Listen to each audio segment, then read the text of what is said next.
તેજ એટલે જ્ઞાન, મતલબ સૂર્ય પ્રકાશ. વારી એટલે પાણી, તેજો વારી. મૃદામ એટલે માટી. જીવનને વ્યક્તિએ સફળ બનાવવું હશે તો આ ત્રણ વસ્તુ જોઈશે. એક તો સમજણ જોઈશે, એટલે જ્ઞાન, તેજ. આપણે ત્યાં જ્ઞાનને પ્રકાશ કહ્યો છે અને આપણે ત્યાં અજ્ઞાનને અંધકાર કહ્યો છે. અજ્ઞાન તિમિર છે, તિમિર એટલે અંધારું. અજ્ઞાન તિમિરાંધસ્ય જ્ઞાનાંજન શલાકયા. જ્ઞાન છે એક પ્રકાશનું આંજણ છે. એટલે જીવનને સફળ કરવા માટે એક તો સમજણ જરૂરી છે, બીજું પાણી જરૂરી છે. જેમ કોઈ ખેડૂતને ખેતીમાં સફળ થવું હોય તો ત્રણ વસ્તુ જોઈશે: તેજો વારી મૃદામ.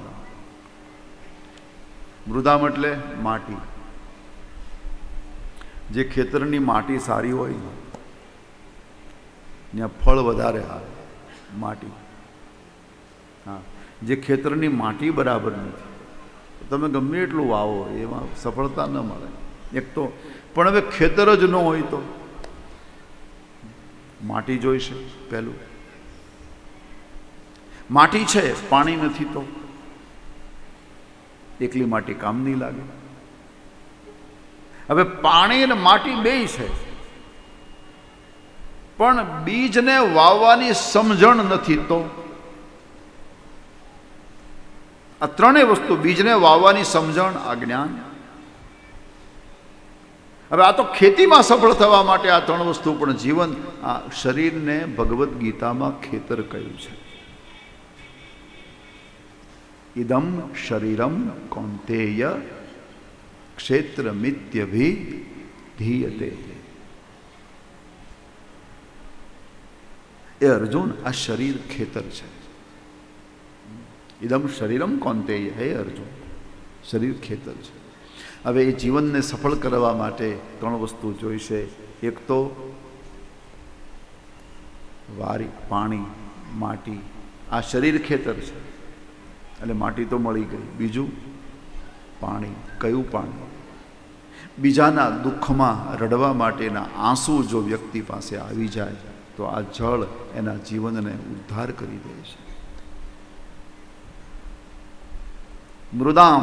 મૃદામ એટલે માટી. વારી એટલે પાણી.